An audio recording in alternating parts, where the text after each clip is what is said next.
नमस्कार, की TV news में आपका स्वागत है। मैं हूं स्तुति और आइए एक नजर डालते हैं शहर की प्रमुख सुर्खियों पर। हरियाली और जल विहार झांकी से बाबा बटुक भैरव का धाम सजा, बड़ी संख्या में श्रद्धालुओं ने किया दर्शन।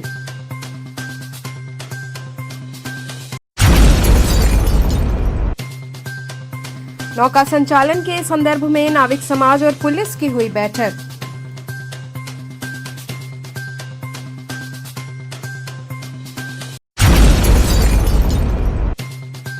कैलिक साहू वैश्य सभा द्वारा तीज पर्व के पूर्व महिलाओं में साड़ी और पूजन सामग्री का हुआ वितरण।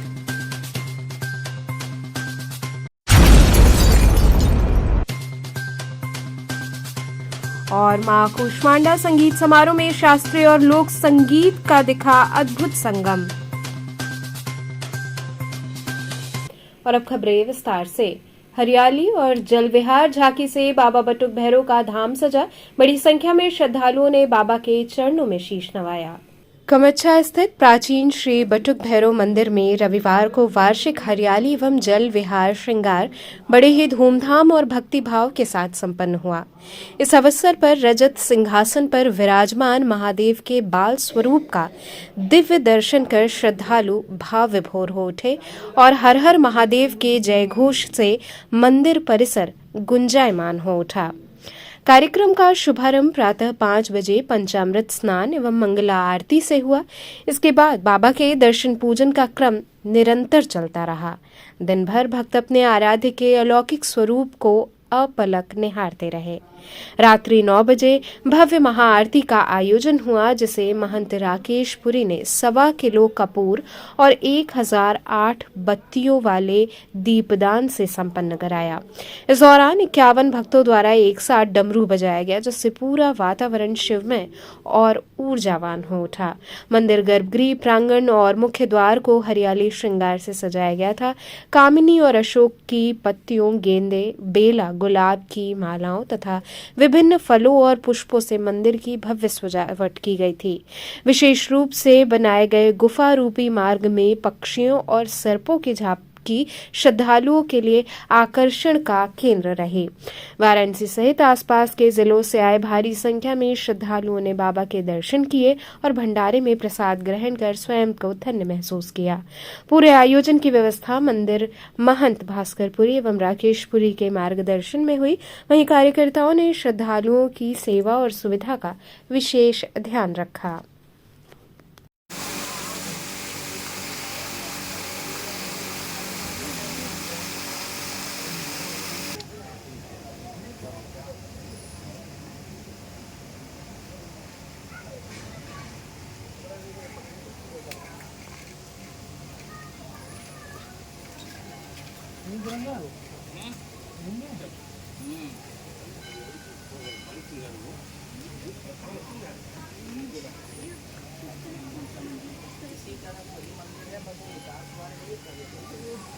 चलता रहा भैया, चलता नहीं।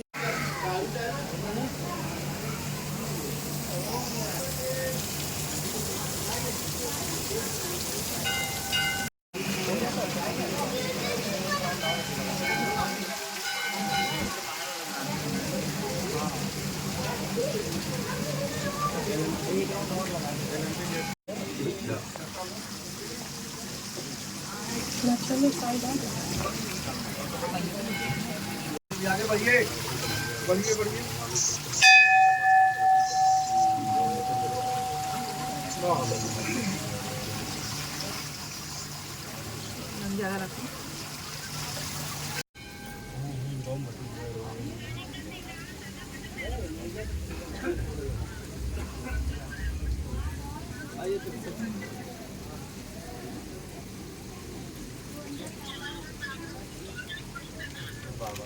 साइड से जाइए।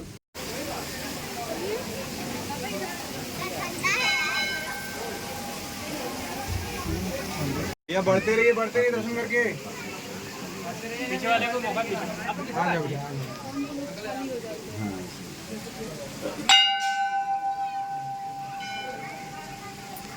वैसे भी शाम के 1200 भी आ गए थे ना, लग गए सब। कितने आज खाली करवाओ। आगे बढ़ते रहिए भैया, आगे बढ़ते रहिएगा।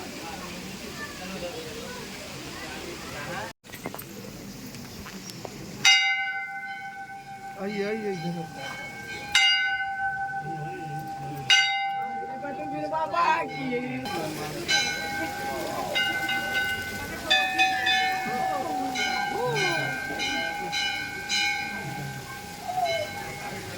चलो।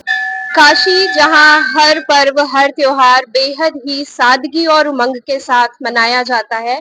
आज 24 अगस्त का दिन है और मैं इस समय बाबा बटुक भैरव के दरबार में हाजिर हूँ। जी हाँ, मैं इस समय बाबा बटुक भैरव के दरबार में हूँ और आज बाबा का जल विहार हरियाली श्रृंगार हुआ है। कहते हैं कि पूर्वांचल में, पूरे पूर्वांचल में ऐसा वृहद श्रृंगार कहीं नहीं होता है और इस पुण्य के भागी आप भी बने और यहाँ आइए और दर्शन करिए। मैं बता दूं कि पूरे मंदिर प्रांगण की इतनी सुंदर सजावट हुई है जो अपलक निहारा जा रहा है। फल के साथ साथ विदेशी फूल और सुगंधित कामिनी की पत्तियां, दौने की पत्तियों से पूरा दरबार सजा हुआ है। बाबा की छवि तो निराली है, इतने सुंदर दिख रहे हैं बाबा कि मन ही नहीं हो रहा है कि उनको देखा ना जाए, अपलक निहारा ना जाए। हमारे साथ बाबा के सेवक मौजूद हैं और आइए हम उनसे जानते हैं कि बाबा का श्रृंगार कब से हो रहा है और यहाँ दर्शन पूजन करने का क्या महत्व है। जी नमस्कार, मेरा नाम उदय शंकर राव। मैं यहाँ का प्रतिदिन आने वाला, यहाँ पे पूजा पाठ करने वाला मैं भी एक पुजारी। हमारे मित्र भी हैं भास्कर पुरी और राकेश पुरी जी। तो ये श्रृंगार तो सैकड़ों सालों से चला आ रहा है और हर साल हम लोग सोचते हैं कि इस साल कैसा श्रृंगार करेंगे। और आप जैसा मैडम ने बताया कि बहुत ही अप्रितम, बहुत ही अद्वितीय जो यहाँ पे श्रृंगार होता है, तो हम लोग लगता है कि इस साल क्या फीका पड़ेगा, लेकिन बाबा की कृपा है कि हर साल पिछले साल से ज्यादा अच्छा श्रृंगार होता है और भक्तगण आते हैं, अपनी फोटो लेते हैं, बाबा का दर्शन करते हैं, तो हमें बड़ा खुशी मिलता है। हमारी हमारी बस मनोकामना यही है कि भक्तगण आए, बाबा का दर्शन करें, आशीर्वाद लें, सकुशल रहे, आगे बढ़े और अन्न से उनका घर पूर्ण हो, नौकरी मिले, उनको पेशा मिले। तो इसी प्रार्थना के साथ हम लोग जी कितना सुंदर यहाँ का दृश्य है। जी नहीं, बहुत ही खूबसूरत दृश्य है। देखिए, इसमें तो पहले क्या होता था कि हम लोग केवल फूलों का करते थे, अब हम लोगों ने साथ में झरने का किया है। इस बार आप थोड़ा सा बाबा शिव की तरफ देखिए। ये इस बार हम लोगों ने मैंने अनूठा चीज किया है कि बाबा के ऊपर से गंगा जाके फिर वापस आ रही है। हमेशा ऊपर से गंगा नीचे आती थी, इस बार नीचे से गंगा गई है, फिर बाबा का श्रृंगार। वैसे हम लोगों ने चुनार से एक संगमरमर का बाबा का शिवलिंग लेके आए हैं, उसकी हम लोगों ने यहाँ पे झांकी लगाई है। तो बस ये हर साल बेहतर और बेहतर और अनुपम होता चला जा रहा है। इस बार बाबा सिंहासन पे किस प्रकार के सिंहासन पर विराजमान है? नहीं, हमेशा से ये जलमग्न उनका सिंहासन होता है, ये जलमग्न सिंहासन है हमेशा। ये इसलिए जल विहार और हरियाली त्योहार, हरियाली इसलिए कि सावन खत्म होता है, उसके बाद अगस्त के पहले संडे को हम लोग ये करते हैं। तो इस बार भी जलमग्न है उनका सिंहासन और ये पूरी रात अनवरत हम लोग का चला है। और आज तो देखिए थोड़ी बारिश भी हो गई है, तो हमको लग रहा है कि हाँ, इंद्र देवी खुश हैं, मौसम अच्छा है, काफी संख्या में लोग आए हैं।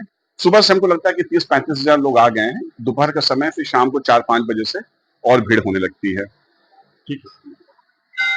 तो आप भी आइए और बाबा के दरबार में हाजिरी लगाइए। वैसे मैं आपको बता दूं कि बाबा यहाँ पर बाल रूप में विराजमान है, जो कि सहजता, सरलता और न्यायप्रियता का संदेश देते हैं। बाबा को विभिन्न प्रकार के भोग अर्पित होते हैं, लेकिन विशेष रूप से क्योंकि वो बटुक भैरव हैं, तो उनको बालक की तरह ही टॉफी, चॉकलेट और बिस्किट का भोग लगाया जाता है। आप आइए, दर्शन करिए और पुण्य के भागी बनिए। केटीवी न्यूज के लिए अनु श्रीवास्तव के साथ मैं स्तुति। नौका संचालन के संदर्भ में नाविक समाज और पुलिस की संयुक्त बैठक हुई। लगातार बारिश से गंगा का जलस्तर बढ़ने पर प्रशासन ने सुरक्षा की दृष्टि से नौका संचालन पर रोक लगा दी थी। अब जलस्तर घटने के बाद नाविक समाज और पुलिस प्रशासन की बैठक एसीपी जल पुलिस शुभम कुमार सिंह की अध्यक्षता में हुई। बैठक में दशाश्वमेध थाना प्रभारी विजय कुमार शुक्ला समेत सभी चौकी इंचार्ज और नाविक समाज के प्रतिनिधि मौजूद रहे। एसीपी शुभम कुमार सिंह ने बताया कि बढ़ते जलस्तर को देखते हुए रोक लगाई गई थी। अब जैसे ही गंगा का पानी चेतावनी स्तर से नीचे आ जाएगा, नौका संचालन पुनः शुरू कर दिया जाएगा। उन्होंने स्पष्ट किया कि हर वर्ष मानसून में यह स्थिति बनती है और यात्रियों की सुरक्षा सर्वोपरि है। नाविकों ने भी बैठक में सहमति जताई कि संचालन शुरू होने पर सभी सुरक्षा नियमों का पालन किया जाएगा। खासतौर पर यात्रियों को लाइफ जैकेट पहनाना अनिवार्य होगा।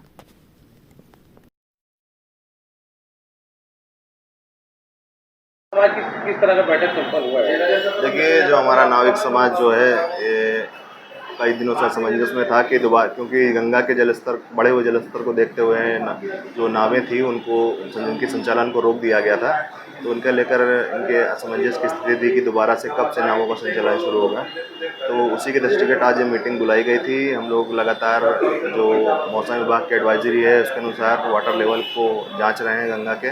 और इस समय जो है हालांकि पानी का स्तर घटा है, लेकिन ये ट्रेंड जो है वो इंक्रीजिंग पे है। तो इस वक्त अभी बोटों का जो संचालन है उसको होल्ड पे रखा गया है और जैसे ही इसका ट्रेंड जो है घटने की तरफ हो जाएगा वैसे ही बोटों का संचालन प्रशासन की मदद से फिर से शुरू कर दिया जाएगा। जैसा कि नाविकों क्या मांगे थी, नाविकों का कहना है कि नाव बंद हुआ है तो क्या भुखमरी आ गई है, जो बच्चे पढ़ नहीं पा रहे हैं, ऐसी समस्याएं। देखिए, ये हर वर्ष का ये होता है, हर वर्ष ऐसी समस्या आती है कि जब मानसून का सीज़न आता है और एल नीनो उसके साथ आता है तो जल स्तर बढ़ जाता है, जिससे कि यात्री जो हैं और सैलानियों की सुरक्षा के दृष्टिगत जो है नावों के संचालन पर रोक लगाना पड़ता है। और उतने समय के लिए नाविकों को इस बात से अवगत करा दिया जाता है कि बड़े जल स्तर में नावों की चलाने की परमिशन नहीं दी जा सकती है। और जैसे ही जल स्तर घट जाएगा वैसे ही नावों का संचालन फिर से शुरू कर दिया।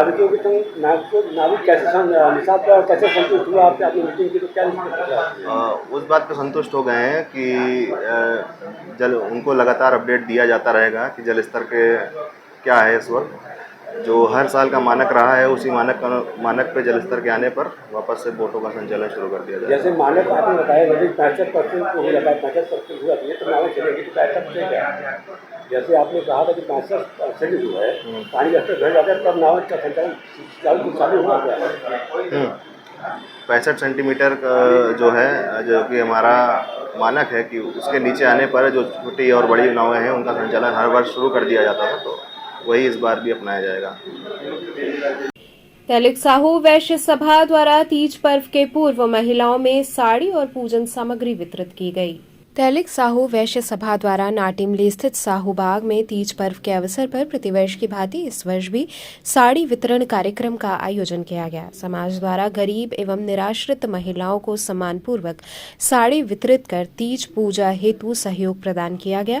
सभा के उपाध्यक्ष राजन गुप्ता ने महिलाओं को पूजा के लिए सामग्री के साथ साड़ियां भेंट की। उन्होंने कहा कि समाज का दायित्व है कि ऐसे पावन अवसरों पर जरूरतमंदों की मदद कर सामाजिक एकजुटता और आपसी भाईचारे को मजबूत किया जाए। कार्यक्रम की अध्यक्षता सुदर्शन गुप्ता ने की और संचालन पीसी गुप्ता ने किया। इस दौरान समाज के कई पदाधिकारी एवं सदस्य उपस्थित रहे। अंत में धन्यवाद ज्ञापन अनिल साहू ने किया। कार्यक्रम में श्रद्धा और उत्साह के साथ तीज पर्व की परंपरा को निभाते हुए समाज सेवा का सशक्त संदेश दिया गया।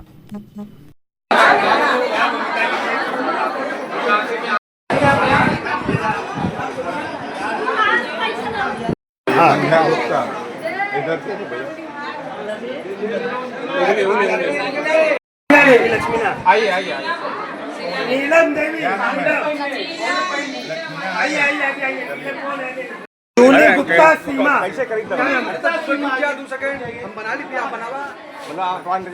आज बनारस में हम लोग तीज महोत्सव जो बड़ी धूमधाम से महिलाओं का ये त्योहार है, बहुत धूमधाम से मनाया जाता है, जिसमें हम लोग गरीब निराश्रित महिलाओं को साड़ी वितरण का कार्य करते हैं। जो अन्य समाज के भी महिलाएं आती हैं उनको साड़ी हम लोग देने का कार्य करते हैं। पूजा पाठ के लिए पैसा भी देते हैं कुछ। कितने महिलाओं का लक्ष्य?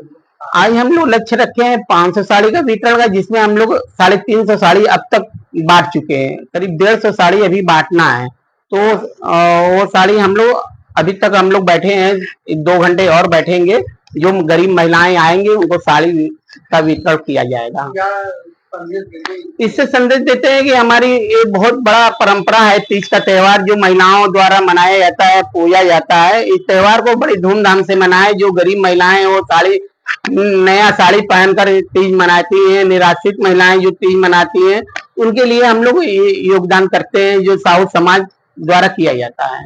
मां कुष्मांडा संगीत समारोह में शास्त्रीय और लोक संगीत का अद्भुत संगम दिखा।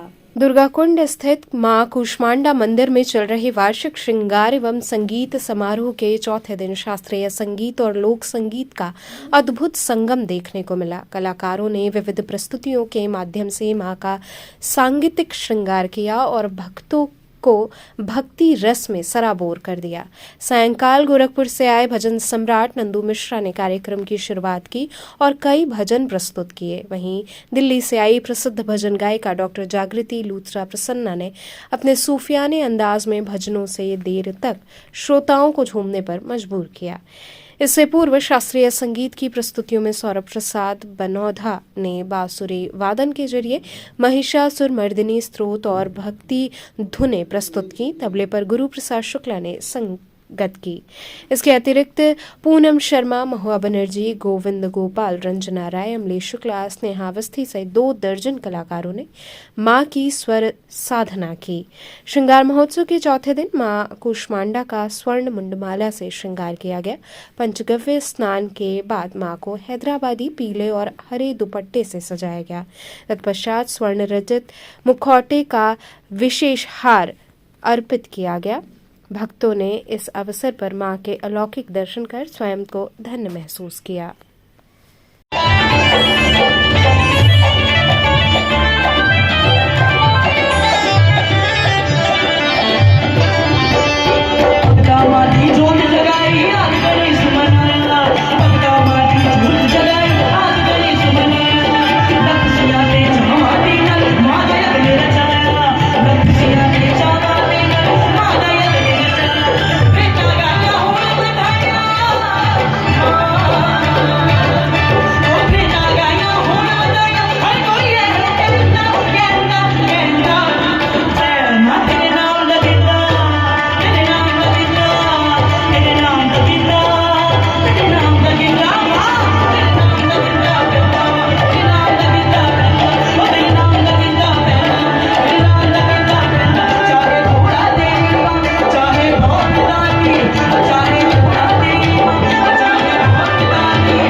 माँ के श्रृंगार में, माँ दुर्गा के श्रृंगार में मुझे बुलाया गया था।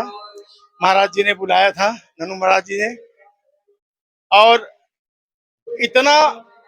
इतना ज्यादा आनंद की अनुभूति, परमानंद की अनुभूति होती है जब माँ के सिर चरणों में खड़े होकर गाने का आनंद मिलता है।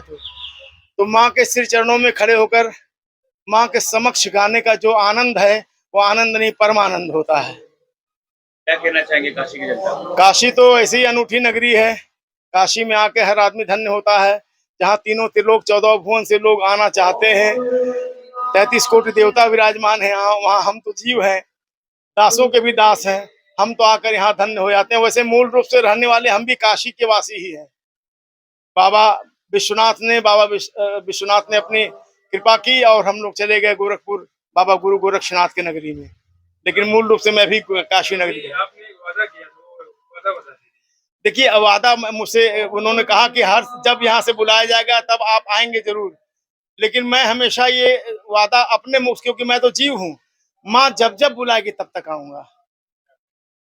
Saint KC memorial English school में निःशुल्क मोतियाबिंद जांच शिविर का लोगों ने लाभ लिया।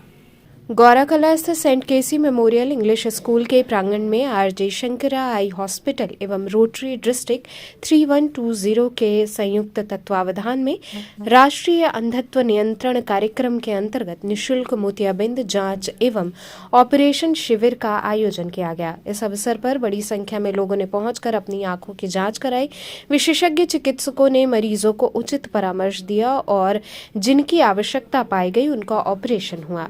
शिविर के साथ कराटे प्रतियोगिता का भी आयोजन किया गया, जिससे विद्यालय के छात्र छात्राओं में स्वास्थ्य और आत्मरक्षा के प्रति जागरूकता बढ़ी। लोगों ने आंखों की जांच के साथ साथ शुगर, ब्लड प्रेशर और अन्य स्वास्थ्य परीक्षण भी कराए और शिविर का लाभ उठाया। कार्यक्रम के दौरान विद्यालय परिसर में वृक्षारोपण कर स्वच्छ काशी सुंदर काशी का संदेश दिया गया। इस मौके पर विद्यालय के चेयरमैन रविनंदन तिवारी, प्रबंधक तृप्ति तिवारी, कार्यक्रम संयोजक रविशंकर सिंह सहित बड़ी संख्या में स्थानीय लोग और अभिभावक और शिक्षक उपस्थित रहे।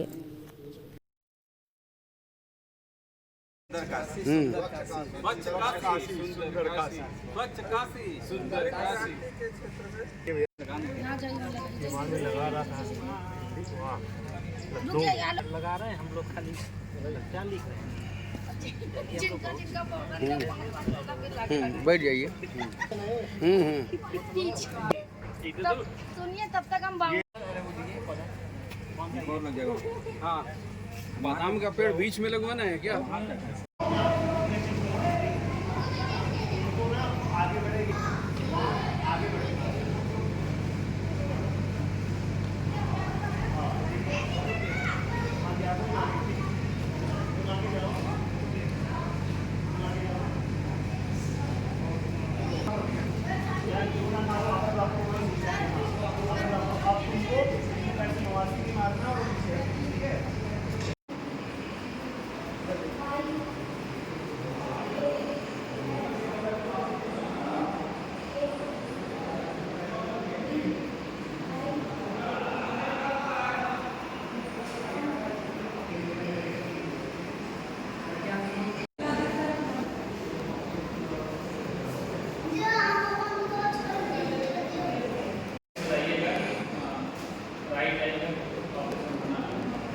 ठीक है, हमारा ये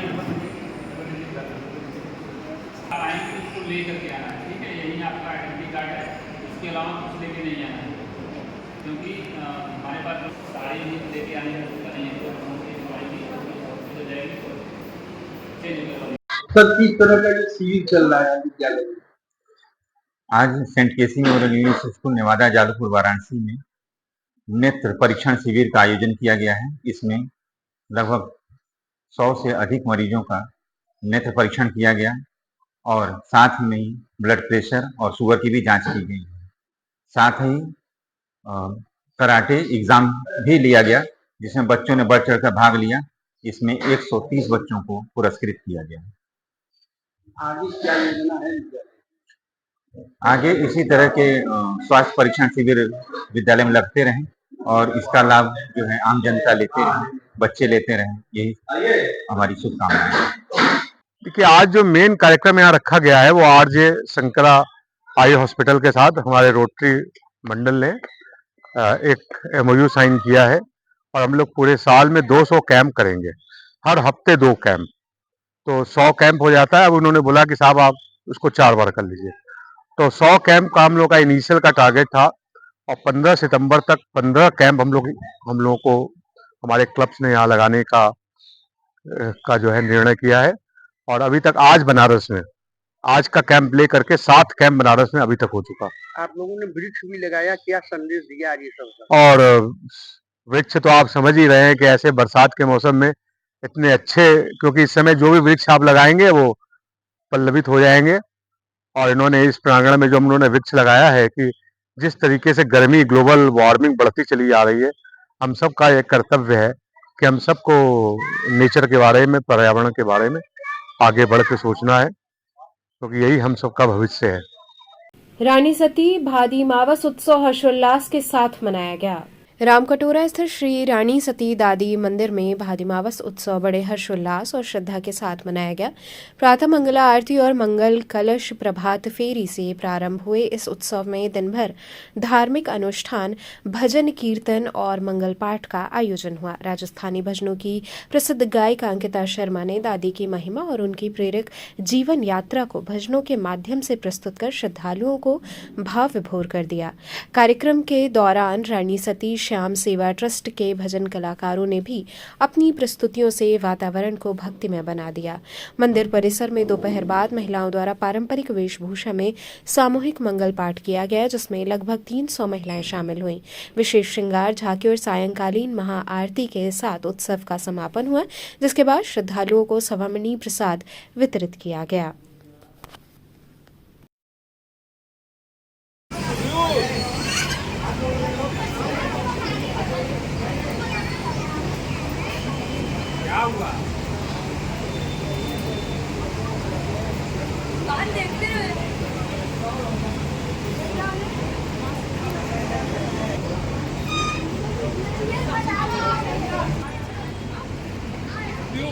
बिजली वाले भैया यहाँ आओ, लाइट सब बुझी हुई है, उसको ठीक।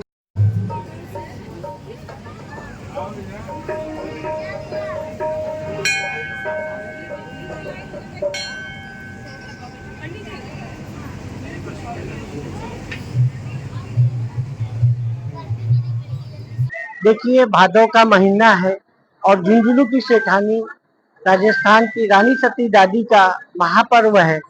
आज भादी मावस के दिन सभी सुहागन औरतें प्रातः से दादी का पूजन अर्चन एवं दादी के विशेष प्रसाद की व्यवस्था के साथ मंदिर प्रांगण में आती हैं। दादी की धोक लेती हैं, दादी की जोत लेती हैं और दिन में दादी के लिए मंगल पाठ होता है। साथ ही भजन कीर्तन का कार्यक्रम हुआ है और सभी भक्त सवामणि 56 भोग भी लेंगे। ये दादी का महापर्व है और इसमें समस्त भारतवर्ष के नागरिक आज के दिन अपने अपने घरों में दादी का, क्योंकि इनको शक्ति के रूप में, त्रिशूल के रूप में पूजते हैं, तो आज इनका पूजन करते हैं और प्रार्थना करते हैं कि हमारे घर ही में नहीं अपितु पूरे राष्ट्र में हमारे सेना के जवान, हमारे व्यापार, हर चीज में प्रगति हो, इसकी प्रार्थना करते हैं। अपने अमर सुहाग की प्रार्थना करते हैं। विश्व सनातन धर्म सेवा ट्रस्ट द्वारा श्रीमद् भागवत कथा का आध्यात्मिक उत्सव शुरू हुआ। विश्व सनातन धर्म सेवा ट्रस्ट के तत्वावधान में नाटीमली भरत मिलाप मैदान स्थित पंचायती बाग में श्रीमद् भागवत कथामृत का आयोजन किया जा रहा है। ये भव्य आयोजन आगामी 29 अगस्त तक चलेगा। कथावाचक जगन्नाथ संस्कृति के विख्यात विद्वान डॉक्टर पंडित काशीनाथ मिश्र ने कथा का शुभारंभ करते हुए धर्म, भक्ति और ज्ञान की महत्ता पर विस्तार पूर्वक प्रकाश डाला। उन्होंने श्रोताओं को श्रीमद् भागवत की दिव्यता से अवगत कराते हुए जीवन में धर्म और सदाचार के पालन का संदेश दिया। कथा श्रवण के लिए स्थानीय श्रद्धालुओं के साथ ही आसपास के क्षेत्रों में भी बड़ी संख्या में लोग पहुंच रहे हैं। पूरे पंडाल में आध्यात्मिक माहौल बना हुआ है और प्रतिदिन भक्ति संगीत तथा आरती के साथ आयोजन की भव्यता और भी बढ़ रही है। आयोजन समिति के पदाधिकारियों ने श्रद्धालुओं से अधिक संख्या में कथा श्रवण कर पुण्य लाभ प्राप्त करने की अपील की। सनातन धर्म को विश्व में प्रतिष्ठा करेगा, जो भविष्य में उस पुराण शास्त्र का भी यहाँ हम कथा में विचार रखते हैं। और ये मानव सभ्यता का परिवर्तन के लिए काशी नगरी को हम आए हैं और सनातन धर्म का ये सबसे बड़ा कार्यक्रम, क्योंकि ये क्षेत्र जैसे जगन्नाथ क्षेत्र पवित्र क्षेत्र है, भगवान शंकर भगवान का पवित्र क्षेत्र है और हमारा मूल रखे गए हर घर में भागवत को लोगों को पढ़ाएंगे और इसका कार्य चल रहा है, कई साल से चल रहा है, कई 15 साल से चल रहा है और उसके साथ भविष्य पुराण जगन्नाथ संस्कृति का भी। महाराज जी, काशी में कथा आपके द्वारा हो रहा है, काशी जो है विश्व प्रसिद्ध नगरी है, क्या कहेंगे? देखो, मैं तो पहले नमन करता हूँ इस धरती को। मेरा भाषा नहीं है, मेरा हृदय में ऐसे कोई जो भाव आता है उसको मैं प्रकट नहीं कर पाता हूँ, ये मेरा अहोभाग्य है। शंकर भगवान का कृपा के बिना ये संभव नहीं। देखिए, काल से मौसम बदला है और ये 7 दिन तक मौसम ऐसा रहेगा, क्योंकि हम जहाँ कथा करते हैं प्रभु जी से करते हैं। तो ये सबसे बड़ा कार्य ये शंकर भगवान के क्षेत्र से मंदिर पर जो श्वेत उल्लुक बैठा था, इसका संकेत सत्ययुग का आगमन का। ये संकेत अगर कोई घर में बैठता है तो उस घर का वैभव बढ़ता है। पर प्रभु जी के क्षेत्र में ये युग परिवर्तन का संकेत दे रहे हैं और प्रभु जी हमारी सभा से पहले ये संकेत हुआ, यानी भविष्य शास्त्र ये जो प्रचार हो, ये प्रभु जी का ही इच्छा है। गुरु जी कथा कब से कब होगा, कब से आरंभ होगा, समय क्या है? कथा हर दिन 4 बजे से 7 तक होता है, ये 29 तक होता है। क्या कहेंगे काशी की जनता से, क्या निवेदन करना मैं चाहेंगे? सारी काशी नगरी और सारे उत्तर प्रदेश के पवित्र मानव सनातनियों को बताना चाहता हूँ, अभी सनातन का समय है। धरती पर सनातन धर्म का पुनर्प्रतिष्ठा होगा। धरती पर मैं ये नहीं कहता हूँ भारत सनातन बनेगा, मांगते मांगते बहुत दिन चल गया। हम ये कहते हैं दावा के साथ 2032 से 2034 तक सारा विश्व सनातन बनेगा। हर देश में सनातन झंडा फहराएगा, हर देश में हर मनुष्य भागवत और त्रिकाल संध्या करेंगे और सनातन धर्म विश्व में प्रवेश। बड़ी बात आपने कह दी है और समय भी बता दिया है। बिल्कुल। कैसे संभव हो पाएगा? देखिए, भगवान की इच्छा होने तो दुनिया में सब होता है। और ये जो पुस्तक है ना, ये पुस्तक को भगवान के नित्य पंचसखाओं ने रचा है। इस पुस्तक में जो जो रचना है ये सब कुछ हुआ है, क्योंकि ये शास्त्र है, कोई मनुष्य का व्यक्तिगत भविष्यवाणी नहीं है। शास्त्र निराधार सत्य है, वैसी सत्य के आधारित सत्य युग बिल्कुल होगा और समय परिवर्तन होगा, अचानक परिवर्तन होगा। तृतीय विश्व युद्ध के बाद फिर विश्व में सनातन। आपत्तिजनक वीडियो प्रकरण में सपा नेता पर एफआईआर दर्ज हुई। निवड़िया थाना क्षेत्र की एक महिला ने समाजवादी पार्टी के नेता राजेश पांडे पर आपत्तिजनक वीडियो का सहारा लेकर बदनाम करने का गंभीर आरोप लगाया है। महिला का कहना है कि उन्होंने इस प्रकरण की शिकायत जौनपुर पुलिस से की, लेकिन पुलिस अधीक्षक समेत किसी भी अधिकारी ने उनकी बात नहीं सुनी। महिला के अनुसार मजबूर होकर उन्होंने कोर्ट का सहारा लिया। कोर्ट के आदेश पर प्राथमिकी दर्ज होनी थी, लेकिन स्थानीय पुलिस मुकदमा दर्ज करने में टाल मटोल कर रही थी। अंततः महिला ने वाराणसी डीआईजी से संपर्क किया, जिसके बाद एफआईआर दर्ज हो सकी। महिला ने आरोप लगाया कि इस पूरे मामले में सपा के एक बाहुबली नेता का हाथ है। फिलहाल पुलिस मामले की जांच कर रही है और आगे की कानूनी कार्रवाई जारी है। मैं करमौआ गांव की रहने वाली हूं। मेरी शादी 96 में हुई थी। मेरे ससुर जी का 2022 में डेथ हो गया, जिसके बाद से मेरे जो देवर हैं वो मेरे पति को नशा करा के रखते थे और उनका मेरे देवर का मेरे ऊपर गलत निगाह था और वो लगातार नशे में रहने के कारण मेरे पति कुछ भी उनकी हर बात मान के उन्होंने मेरे ससुर जी के तेरही में जिस समय उनका डेथ हुआ था उस समय उन्होंने मेरे साथ ज़बरदस्ती की। फिर मैं सब लोगों को बोली तो सब लोगों ने परिवार का वास्ता दिया, जिस वजह से मैं शांत होकर अपने बच्चों को लेके चली गई। सोची कि चलो जो हो गया हो गया। उसके बावजूद वो लगातार बीच बीच में मुझे धमकी दिलवाते रहते थे और मैं तब भी उसको अवॉइड करके आगे बढ़ रही थी। लेकिन कुछ काम से मैं आई थी कचहरी, वहाँ पे वो मुझे मिले। फिर मुझे वो वीडियो दिखा के मेरे साथ ज़बरदस्ती करने की कोशिश करने लगे और वहाँ मुझे होटल में चलने को बोलने लगे। जब मैंने मना किया तो वो बोले कि तरह तरह की धमकी देने लगे, जिससे मजबूर होकर फिर मैंने निवड़िया थाने में गई, कंप्लेन की। कोई सुनवाई नहीं हुई। सुबह शाम बार बार बुलाने के बाद बोलते रह गए। उसके बाद उसका वो सपा का गुंडा है और इतना ज़्यादा उसका प्रभाव है कि जब चारों तरफ से कहीं से कोई सुनवाई नहीं हुई तो फिर हम वहाँ पे न्यायालय में गए। 156(3) से मुकदमा हुआ। 2 तारीख को उसका ऑर्डर हो गया। ऑर्डर होने के बाद भी उस सपा के गुंडे के इतना बड़ा उसका प्रभाव था कि कुछ भी कार्रवाई हो ही नहीं रही थी। फिर हम डीआईजी साहब के पास गए, अपना कंप्लेंट दिए। उसके बाद 22 तारीख को मुकदमा दर्ज हुआ और मुझे न्याय की कोई उम्मीद नहीं है। जिस तरीके से वो उसका दबाव चारों तरफ है, कुछ भी ऑर्डर के बाद भी काम नहीं हो रहा है। मैं माननीय मोदी जी, योगी जी से न्याय की उम्मीद रखते हुए ये अनुरोध कर रही हूँ कि मेरे साथ न्याय हो। और वाराणसी पुलिस कमिश्नर के खिलाफ पूर्व आईपीएस अमिताभ ठाकुर ने डीजीपी से शिकायत की।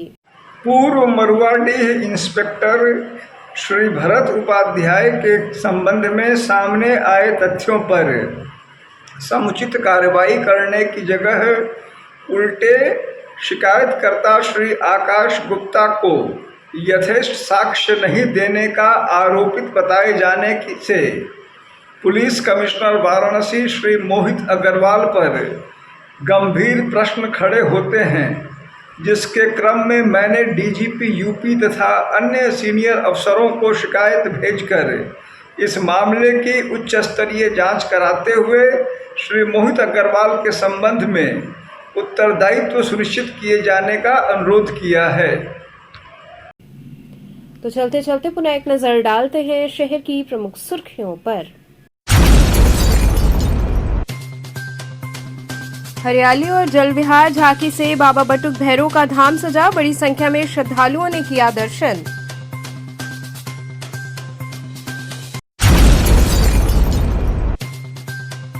नौका संचालन के संदर्भ में नाविक समाज और पुलिस की हुई बैठक।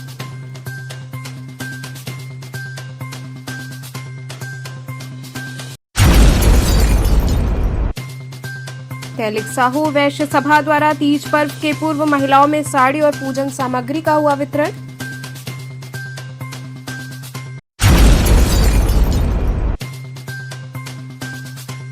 और मां कूष्मांडा संगीत समारोह में शास्त्रीय और लोक संगीत का दिखा अद्भुत संगम।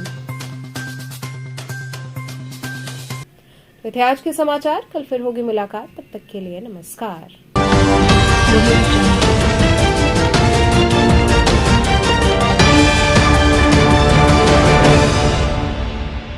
खबरों से जुड़े रहने के लिए हमारे चैनल KTV वाराणसी को सब्सक्राइब करें और लेटेस्ट अपडेट्स के लिए बेल आइकन को प्रेस करें।